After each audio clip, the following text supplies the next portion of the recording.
한 가지 이익을 얻는 것이 한 가지 해로움을 제거하는 것만 못하다라는 말이 있는데요. 이 말은 해가 되는 것을 힘써 예방하고 제거하는 것이 무엇보다 중요하다라는 말입니다. 여러분들 아침 이른 동쪽에서 이렇게 무엇이 떠오르죠? 찬란한 태양이 떠오르지요.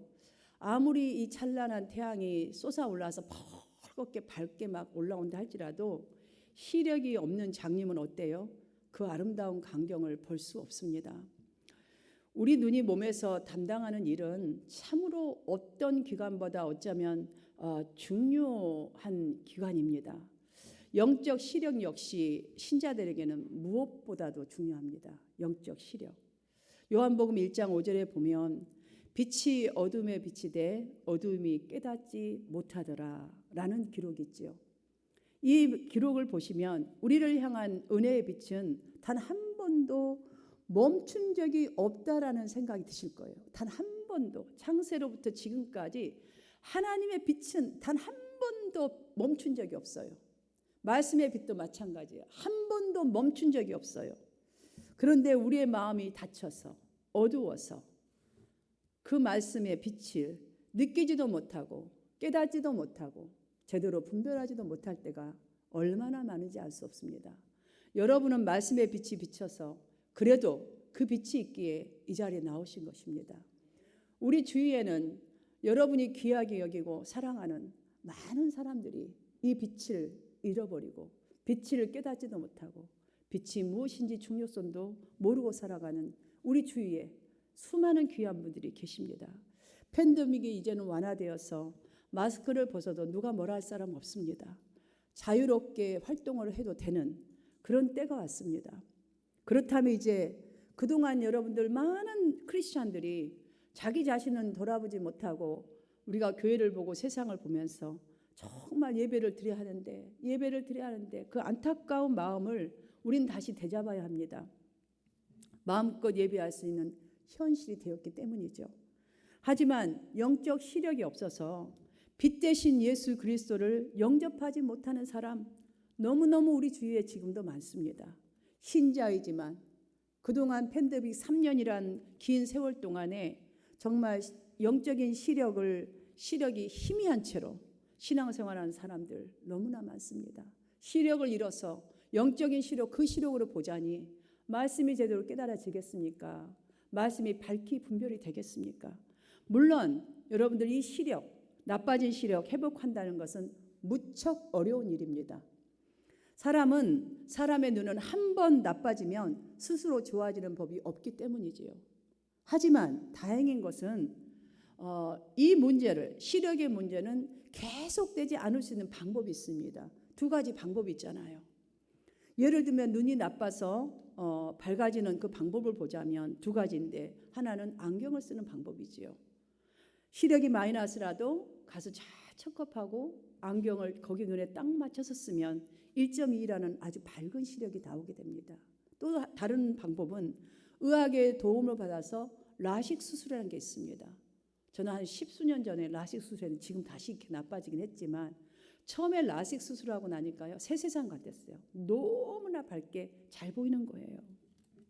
이와 마찬가지로 영 안에 우리 영적인 이 문제도 마찬가지예요. 예를 들어서 마이너스 8이라고 한번 쳐봅시다. 우리 영적인 시력이 갑자기 저절로 1.2로 절대로 변하지 않습니다. 여러분 어느 날 갑자기 내가 은혜 다 까먹었는데 갑자기 아무 짓도 안 하는데 갑자기 1.2로 밝게 주님의 말씀을 깨닫고 빛이 비춰주고 내가 은혜를 다시금 회복하는 것 밝아지지 않습니다, 여러분. 그래서 우리의 영의 눈이 어두면, 마음의 눈이 어두워져 버리면 그 어둠 속에서 아무리 빛을 잃어버리고 어둠 속에 헤매듯이 우리 영혼 역시 헤매게 되어 있습니다. 그래서 말씀의 빛이 비쳐도 깨달아지지가 않습니다. 바위덩어리와 같지요. 그러므로 지금 이곳에 모인 우리가 진정으로 빛의 자녀라면, 내가 정말 예수를 영접하고 예수를 사랑하는 사람, 정말 주의 말씀이 아니면 난 살 수 없어요. 내 생명을 다 드려도, 아까 우리 찬양 드렸잖아요. 여러분, 우리가 진정으로 빛의 자녀라면 더 밝은 성령의 빛으로 어두운 영혼을 밝힐 수 있도록 예수를 내 구주로 인정하는 사람답게 인정하고 살아가는 사람답게 지속적으로 예배 빠짐없이 드리고, 여러분 구역 예배 모임, 성경 공부 열심히 해야 합니다. 열심히. 이게 바로 영의 시력을 정말로 회복하는 길이요. 우리가 빛을 온전히 구별할 수 있고 깨달을 수 있고 그 빛의 사명을 감당할 수 있는 길입니다. 이러한 신앙생활이 중요한 것은 지속적으로 자신의 이 영혼에 말씀의 빛을 이렇게 지속적으로 하여튼 많이 얻어지든 적게 얻어지든 가랑비든 바람이든 자꾸 맞으면, 책망의 말씀을 듣든 위로의 말씀을 듣든 자꾸 내 영혼 속에 비추게 되면 그 빛의 도움을 받아서 내면의 무질서와 혼란스러웠던 것들이 없어지면서 감겼던 영의 눈이 그때부터 떠지기 시작하는 거예요. 내가 그동안에 감겼던 것이 조금씩 밝아지는 것이에요. 말씀의 빛이 비춰지면 일단 밝아지기 때문에 하나님의 평강이, 그 평강의 그 빛이 나의 마음과 이 생각을 지킴으로 더 이상 어두울 수가 없어요. 왜냐하면 깨달아지기 때문이에요. 빛이 자꾸 비치니까 이것은 더 넓혀야 되겠구나. 이것은 더 깊이 생각해야 되겠구나. 이것은 더 사랑해야 되겠구나. 이건 용서해야 되겠구나. 이건 내가 먼저 가까이 가야 되겠구나. 이것은 비록 내가 힘들지라도 충성해야 되겠구나. 여러분, 이것저것 다 바뀌게 되어 있어요. 우리가 어두운 곳에 빛을 비춘다는 것이 무엇입니까? 내가 어두웠는데 어떻게 밝은 빛 가운데 나와왔는지, 어떻게 내가 이렇게 변화가 되었는지 행실로 보여주는 것이에요. 바로 이 변화를 세상에 우리 한마음 성도님들이 보여줘야 하는 시대가 도래했다고 봅니다. 저는 현재 우리 한국교회가 그 삶의 이 변화를 온전히 세상에 보여주고 있다고 담대하게 말할 수 없습니다. 사실은 그렇게 자신 있게 말할 수가 없는 것 같습니다. 당시 에베소서가 쓰여질 때도 마찬가지였습니다. 당시 에베소는 지중해 연안에서 이 5손가락에 꼽힐 정도로 들어갈 만큼 큰 규모의 도시였습니다. 발전이 아주 많이 됐던, 아주 시내 중심가처럼 그렇게 되었습니다. 에베소의 이 특징, 가장 큰 특징은 그 세계 7대 이 불가사 가운데 하나인 아데미 신전이 있었습니다. 에베소에 사는 사람들은 이 아데미 이 신전에 대해서 굉장한 자부심을 가지고 있었습니다. 그것은 소아시아의 많은 사람들이, 이 순례객들이 그곳으로 들어와서 이 아데미 이 여신에게 경배하면서 이 돈을 맡겨요. 거기에다가. 그러면 거기는 바로 은행 역할을 했기 때문에 이 신전이 그들 생활의 중심이 되어버린 거예요. 그래서 아주 프라우드하게 생각하며 살아가는 거죠. 이러한 문화권에서 살아가다 보니까 온갖 도덕적 타락과 부정이 성행했고, 살인자나 도둑들, 강도들이요, 이것을 아주 자유롭게 누구라도 거기 막 순례객들이 올 수 있고 장사치들이 올 수 있고 별의별 사람들이 다 오는 곳이에요. 그러다 보니 이곳으로 피난하는 그런 도시가 되었고, 사람들은 자연스럽게 착함보다는 악함, 의로움보다는 또 진실함보다는 거짓과 속임수, 가증스러운 탐욕, 아주 횡행하는 도시가 된 것입니다. 바울이 에베소 교회에서 교회를 개척하여서 3년 정도 복음을 전하다가 또 다른 곳에 복음을 전하기 위해서 이곳을 떠났습니다. 여러분, 이 떠났다라는 이 시점에서 우리가 잠시 생각을 해보십시다. 한번 지금 떠올려 보십시다. 개싱을 해보세요. 신앙 연륜이 한 3년 정도 개척을 하고 말씀을 전하고 떠났으니 그들의 신앙의 연륜이 깊지가 않기 때문에 분명히 요즘 말로 한다면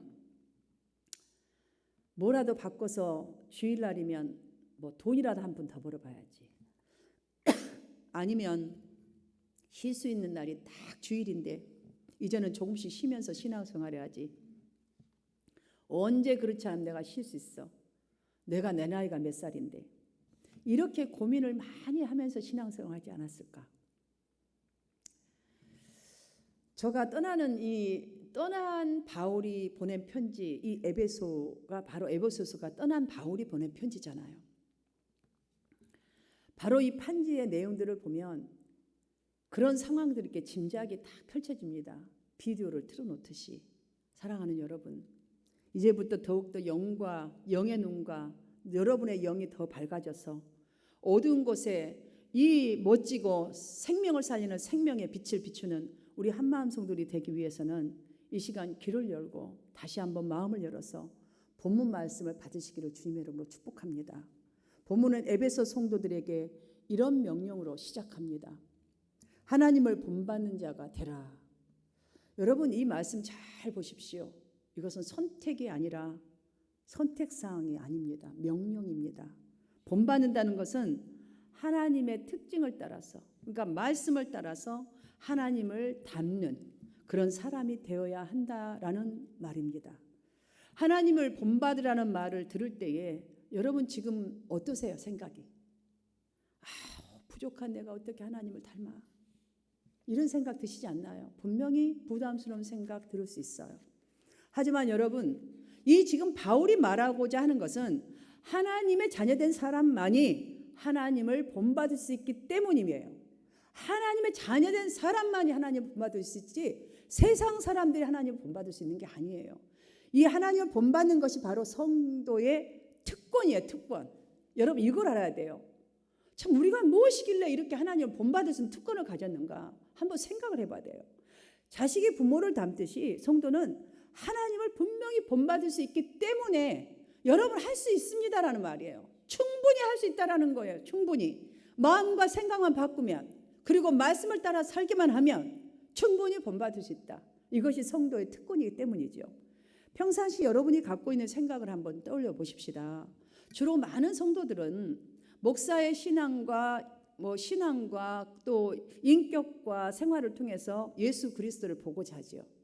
그래서 그래 목사님들 사니까 나도 이렇게 살아봐야지. 분명히 우리는 무슨 표준이 있어요. 신앙생활 할 때. 그래도 교회 들어오면 가장 먼저 말씀을 받는, 또 가르침을 받는 그 목회자를 주목하게 되어 있습니다. 여러분 그렇지 않나요? 그렇잖아요. 마찬가지로 세상 사람들 역시 교인들의 생활을 통해서 예수님을 보고자 하는 거예요. 그래서 하나님을 본받으라는 거예요. 그래서 왜? 우리는 빛의 자녀들이기 때문이에요. 중요한 사실은 여러분, 현재 세상 모든 사람들은 하나님께서 처음 만드신 원래 모습이 아니에요. 우리가 이걸 기억하고 가셔야 돼요. 그래야 사명을 불릴 듯이 일으킬 수가 있습니다. 모든 사람들은 지금 죄로 인해서 지금도 앞으로도 지속적으로 모든 면에서 정상이 아니라 어딘지 모르게 망가져가고 있는 상태예요. 여러분 이걸 생각해 보면 여러분의 사명이 어떠해야 한다는 것이 생각이 들 거예요. 그래서 모든 면에서 완벽한 예수님이 이 땅에 오셔서 하나님 닮은 사람의 모습을 친히 보여주지 않습니까? 이렇게 망가져 있는 인간을 구원하신 하나님의 목적을 로마서 8장 29절에서는 이렇게 말씀합니다. 하나님이 미리 아신 자들을 또한 그 아들의 형상을 본받게 하기 위하여 미리 정하였으니. 여러분 하나님이 여러분을 예수 그리스도를 본받게 하기 위해서 미리 정하시고 택하시고 지금 이 자리에 와 계셔서 이 말씀을 듣고 있다는 사실을 여러분 감사하십시오. 감사하십시오. 내가 하나님의 손에 붙들려서 말씀의 빛을 받아서 내가 다른 사람을 정말 나를 본받으라고 말할 수 있는 그런 하나님의 자녀됨이 얼마나 큰 특권인지요. 하나님께서 저와 여러분을 구원해 주신 목적이 하나님 아들 예수님을 닮게 하시려는 것임을 우리 신앙생활에서는 잠시도 잊지 말아야겠습니다. 그 목적은 바로 여러분이 세상에서 본이 되고 하나님 나라가 원래 만들었던 그 창조주가 만들었던 계획하신 대로 돌아가기 위함입니다. 그러하게 사도 바울은 2번이나 행하라 라는 이 명령으로 우리가 하나님의 모습을 세상 가운데 나타날 수 있다는 것을 강조한 거예요. 지금 여기서는 행하라는 이 명령은요, 할 수 있습니다. 행할 수 있습니다. 8절로 이렇게 말씀합니다. 너희가 전에는 어둠이더니 이제는 주 안에서 빛이라. 빛의 자녀들처럼 행하라. 여러분 사도 이 바울의 말대로 우리는 소망 없는 어둠의 자식이었어요. 원래는 영적으로 죽은 자들이었어요. 세상의 노예였단 말이에요. 여러분 지금도 우리는 어쩌면 돈의 노예, 악의 노예, 향락의 노예, 어쩌면 그랬을지도 몰라요. 지난 며칠 동안에도 본질상 진노의 자녀였던 그런 사람들이었어요. 예수 믿기 전에는 특별히. 하지만 이제는 정령 아니라는 이 사실을 여러분 기억하셔야 돼요. 정녕 지금은 아니라는 것. 그래야 내가 아니게 살지요. 우리의 공로가 이것은 아니라 바로 이 일은 예수 그리스도의 십자가의 은혜로 말미암아 주어진 것이기에 순전히 크신 하나님의 은혜요, 하나님께서 우리에게 주신 선물이잖아요. 그런데 왜 이런 은혜의 선물을 주셨는지 그에 대해서는요, 에베소서 2장 7절에 명확하게 밝혀주고 계십니다. 그 은혜의 지극히 풍성함으로 오는 여러 세대에 나타내기 위해서 곧 빛의 자녀답게 만들어서 정말 어둠의 세계 속에 사는 사람들에게 나타내기 위하여라고 분명하게 말씀해 주시고 계십니다. 그러니 사랑하는 여러분, 여러분은 세상을 밝게 하는 빛이라는 이 사실이 명확해졌잖아요. 저와 여러분은요, 여러분이 believe or not, 여러분들은 하나님께서 분명히 세상을 밝게 하는 빛이라고, 빛이 되라고 우리를 먼저 택해 주신 거예요. 선택하셔 주셨다는 것이죠. 그러므로 내가 사는 가정, 내가 가는 직장, 내가 섬기는 교회의 이 어두운 곳곳이 나로 인하여서 밝아져야 하는 것입니다. 여러분으로 인하여서 여러분의 가정이, 여러분의 직장이, 여러분의 가는 곳곳마다가 밝아지시기를 주님의 이름으로 축원합니다. 그래서 바울은 빛의 자녀들에게 나타나는 대표적인 특징 3가지를 또 말씀해 주고 있습니다. 9절 말씀을 함께 읽겠습니다. 9절 말씀 시작. 빛의 열매는 모든 착함과 의로움과 진실함에 있느니라. 자, 착함과 의로움과 진실함에 있다. 우리에게 어떻게 행하라는 걸 정확하게 제시해 주었어요. 이 일은 예수 그리스도 제자인 우리가 평생에 걸쳐서 추구해야 할 일이라는 사실이에요. 예수님을 닮는 빛의 열매를 드러내기 위해서 우리는 어제보다 오늘 더욱더 말씀을 따라서 말씀에 집중해서 하나님께서 기뻐하신 일이 여러분의 마음을 사로잡도록 하시기를 주님의 이름으로 축복합니다. 성경은 10절로 주를 기쁘시게 할 것이 무엇인가 시험하여 보라라고 합니다. 우리 한마음교회 성도님들이 지금 여기 모인 특별히 성도님들은 다 멤버들이에요. 우리 멤버라고 하잖아요. 그냥 왔다 갔다 한 사람 보면 멤버를 안 하지요. 항상 금요 예배 드리는 사람들을, 또 주일 예배 드리는 사람들, 교회도 주되게 이렇게 활동하는 사람들, 또 사회도 마찬가지예요. 그 주되게 활동한 사람들 멤버라고 주로 말하잖아요. 자, 그렇습니다. 여러분은 하나님의 그룹, 하나님의 멤버, 함께하는, 그래서 지금까지 정말 믿음의 뿌리를 잘 내리시고 하나님의 교회를 위해서 주님과 함께, 목자와 함께, 성도 간에 함께 이 한마음이라는 이 끈을 붙들고 애쓰고 있는 상태입니다. 자, 이 상태라면 지금은 코로나 바이러스 마스크를 벗는 시점이죠. 이제 성경 공부도 정말 눈을 돌려서 마음을 돌리고 마음을 가다듬면서 신앙의 깊이와 넓혀가는 시점에 와 있어요. 사랑하는 여러분, 지금이라도 창세기부터 다시 시작해서 읽으세요. 제가 계획은 1월 달부터 이제 성경 공부도 시작하고, 사실 제가 팬데믹 기간 동안에 제대로 성경 66권을 여러분들에게 이제 제대로 가르쳐야겠다. 하나하나를 아주 해서 연대기와 이런 것들 하려고 지금 이만큼 다 타이핑을 서서히 하느라고 제가 사실 굉장히 힘들었어요. 오죽하면 우리 정장로님이 그런 얘기를 했었어요. 좀 남들은 좀 편하게 쉴 때 좀 쉬지, 저렇게 앉아있기가 힘들어서 다리가 막 쥐가 나고 지진이 날 정도로 하루에 몇 시간씩 타이핑하면서 이만큼 했는데 아마 나중에 그냥 책을 만들어야 될 것 같아요. 그거를 너무 아까워서. 그 시점이 꼭 와야 할 텐데 어찌 될지 모르겠지만, 사랑하는 여러분, 이제 우리는 다시 성경으로 돌아가야 해요. 그래서 우리의 신앙의 깊이와 넓이를 키워야 합니다. 전도와 선교, 하나님의 나라와 이 교회가 지경이 넓혀지는데 주력을 해야 합니다. 그때가 이제 왔습니다. 많은 신자들은 지금 소속 없는 신앙입니다.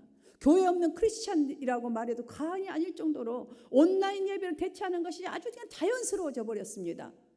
온라인으로 예배 드려도 되는데, 이런저런 이유로 교회를 등지고 믿음을 등지고 있는 성도들이 많은 현실입니다.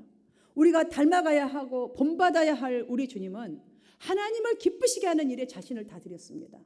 자신을 다 드렸습니다. 그때그때 부딪히는 상황 속에서 하나님 아버지를 기쁘시게 드리기 위해 순종하셨습니다. 무슨 일이었든지 간에 말씀의 빛을 따라 그렇게 순종하셨을 때에 인간으로서 짊어질 수 없는 그 십자가를 담당하셨고, 이 성경이 오늘 말씀하고 있는 것처럼 모든 착함과 의로움과 진실함으로 세상 가운데 빛의 자녀가 어떤 사람인가를 드러낼 수 있었던 것이에요. 그렇게 했기 때문에 드러낼 수 있었던 것이에요. 그래서 우리 주님이 되신 거예요. 저와 여러분 역시도 복음의 진리를 따라서 예수님이 보여주신 그 모든 착함과 의로움과 진실한 삶을 가족들이, 직장 동료들이, 교회 안의 지체들이, 여러분이 만나는 사람들이 보게 될 때에, 지속적으로 보게 될 때에야 비로소 우리를 다르게 보고 우리를 주목하게 될 것이에요. 그렇지 않으면 욕밖에 나오는 게 없어요. 여러분의 얼굴은 하나님의 얼굴이고 예수 그리스도의 얼굴들이에요. 한마음교회 얼굴들이란 사실이에요. 그러한 삶을 우리가 고수할 때에 어떤 결과가 나타난다고 성경은 말씀합니까? 13절은 책망을 받는 모든 것이 빛으로 드러나는 것마다 빛이 된다라고 말합니다. 할렐루야. 여러분이 정말 그동안에 욕하고 모았던 것들, 아니면 그들이 잘못된 것들이, 이것이 바로 잘못된 것이라고 행동으로 보여주는 것이요, 여러분이 어떤 사람이라는 것, 빛의 자녀라는 것이 완벽하게 드러난다라고 말씀해 주고 있습니다. 빛의 자녀든 우리가 주 안에서 분명하게 달라지고 변화되어야 할 것이 무엇인지 다시 한번 정리할 때에, 사랑하는 성도 여러분 각자, 우리 각자는 그동안의 나를 다시 한번 돌아보고 분명하게 달라지고 변화된 모습으로 행동하셔서 어둠을 어둠이라고 떳떳이 책망하며 행동으로 증거하게 되기를 간절히 기도하면서, 이를 위해서 빛에 다녀된 성도는 첫 번째, 여러분이 지금 거하는 장소가 변해야 돼요.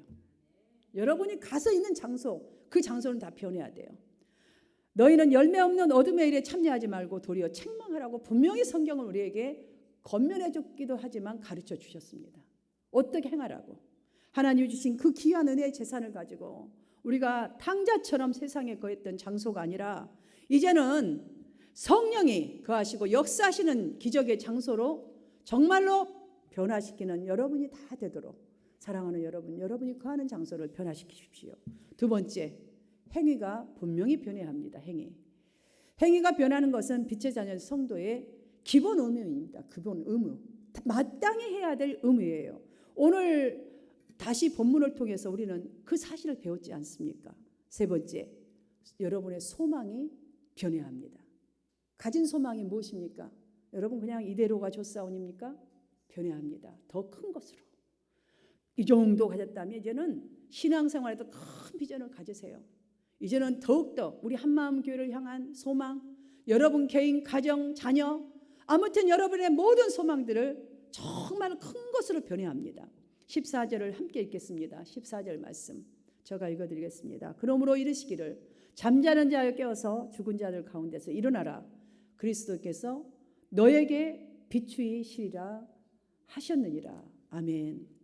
조금 전까지, 여기 예배 오기 전까지 내 안에, 여러분 안에 어둠이 있어서 이 세상에 보이는 것에만 우리가 그 정도 수준에서 소망을 두었다면, 오늘 지금 이 시간 이후부터는 우리는 신령한 하늘의 것에 소망을 두고 정말 하나님의 약속에 소망을 두고 그리스도께서 너에게 비추이시리라. 정말 여러분들 이 말씀, 약속의 말씀, 오직 하늘 소망을 바라보는 믿음을 소유하셔서 주 안에서 분명히 잘나지고 변화된 모습으로 하나님의 자녀임을 떳떳이 가정에서도 직장에서도 교회 안에서도 가는 곳곳마다 증거하면서 여러분들 주님 앞에 서시는 날 주님께서 인정하시고 주시는 상급에 참여하는 훌륭한 나그네 인생이, 나머지 인생이 되시기를 주님의 이름으로 축원합니다.